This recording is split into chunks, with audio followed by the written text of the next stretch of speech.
बड़ी तैयारियों के साथ हमने वक्त को छेड़ा है, बड़ी तैयारियों के साथ हमने वक्त को छेड़ा है। हमारी जुस्तजू है कि वक्त का पन्ना पलटा जाए।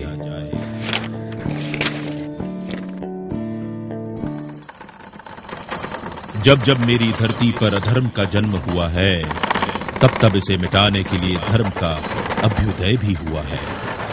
अब मैं आपको त्रेता युग के उस ऐतिहासिक काल में ले चलता हूँ जहां भगवान श्री कृष्ण ने कुरुक्षेत्र के रणक्षेत्र में महाभारत के युद्ध में तैयार अर्जुन को गीता का उपदेश देकर जीवन की सार्थकता का महत्व समझाया था, और जहां अधर्म पर धर्म और असत्य पर सत्य की विजय का प्रत्यक्ष उदाहरण मिलता है।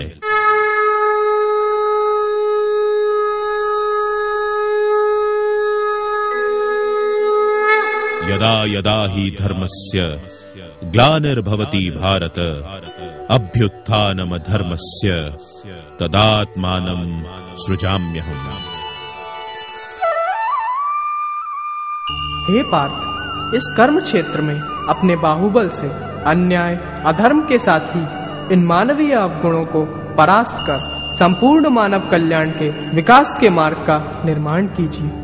हे कृष्ण, इस कर्म क्षेत्र में अहंकार, दंभ, कपट, राग, द्वेष, लालच, भ्रष्टाचार आदि जिन सगे संबंधियों को मैं मारना चाहता हूँ, वह मेरे अपने हैं। मैं इन्हीं की गोद में खेला हूँ, इन्हीं के लाड़ प्यार से बड़ा हुआ हूँ, और अब इनसे ही युद्ध करना, इनको ही मारना, हे केशव, ये कार्य संभव नहीं है।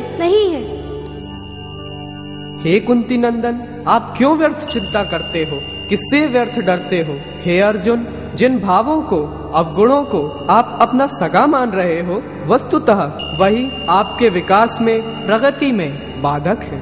हे महाबाहु, अंतर्निहित अवगुणों को मारना ही आपका परम धर्म है, परम कर्तव्य है, और इस कर्म को फल की इच्छा ना रखते हुए कीजिए।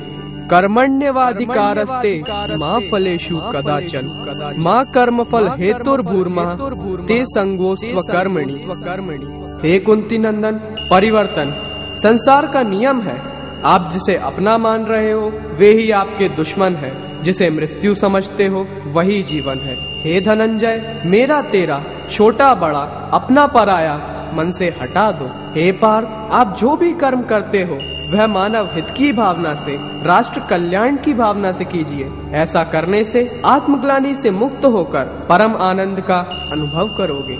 हे अर्जुन, निश्चल भाव से कर्म करने से प्राणी स्वर्ग प्राप्त करता है, जहाँ वसुधैव कुटुम्बकम की प्रबल भावना के समष्टि रूप का दर्शन होता है, अर्थात जहाँ मानव, समस्त प्राणी एवं संपूर्ण प्रकृति पूर्ण सामंजस्य के साथ हरी भरी माँ धरती की गोद में भाव विभोर हो जाते हैं। आज वह स्वर्ग साकार रूप में हमारे सामने है।